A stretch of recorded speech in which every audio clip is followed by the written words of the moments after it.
بسم اللہ الرحمن الرحیم۔ قربانی کے فضائل۔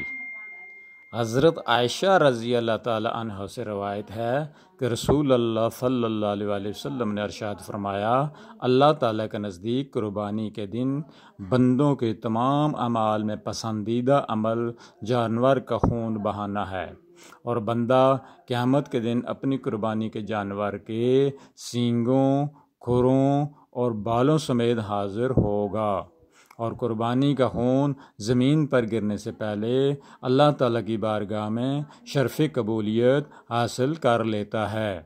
لہٰذا تمہیں چاہیے کہ خوش دلی سے قربانی کرو۔ ترمذی۔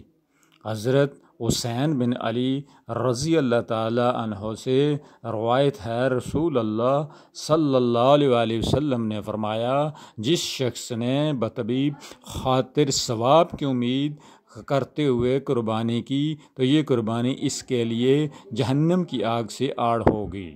المعجم الکبیر للطبرانی۔ اس طرح کی بہت ساری احادیث ہیں کہ جن میں آپ صلی اللہ علیہ وسلم نے قربانی کرنے کی ترغیب دی اور کرنے والے کو خوشخبری سنائی، لیکن اس کے ساتھ ساتھ وسعت ہونے کے باوجود قربانی نہ کرنے پر سخت وعید بھی فرمائی ہے۔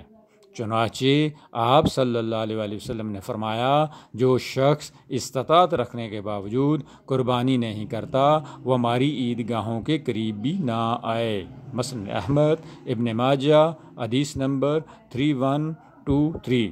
الغرض، نبی کریم صلی اللہ علیہ وسلم نے اپنے قول و عمل سے ایک سلسلہ تشکر و عبادت بنا دیا۔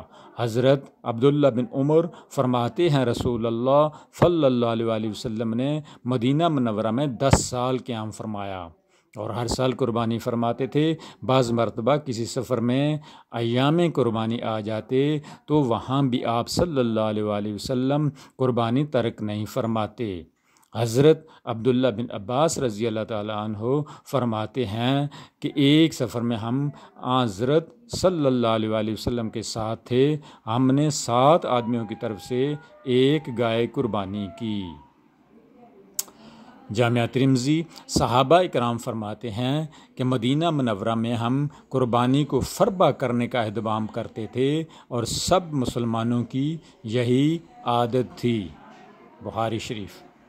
قربانی کی عبادت کی اہمیت و فضیلت کا اندازہ اس بات سے لگایا جا سکتا ہے کہ جناب نبی کریم صلی اللہ علیہ وآلہ وسلم نے آخری حج کے موقع پر 100 اونٹوں کی قربانی فرمائی، جس میں سے 63 اونٹوں کا نہر اس کے خاص طریقے پر ذبح کرنے کو کہتے ہیں۔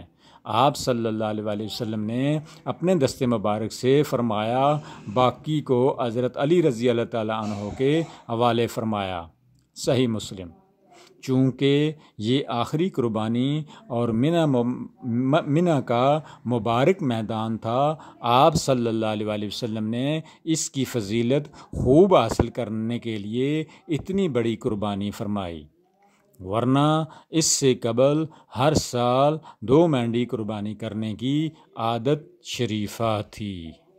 اللہ تعالیٰ عمل کرنے کی توفیق عطا فرمائے۔ آمین ثم آمین۔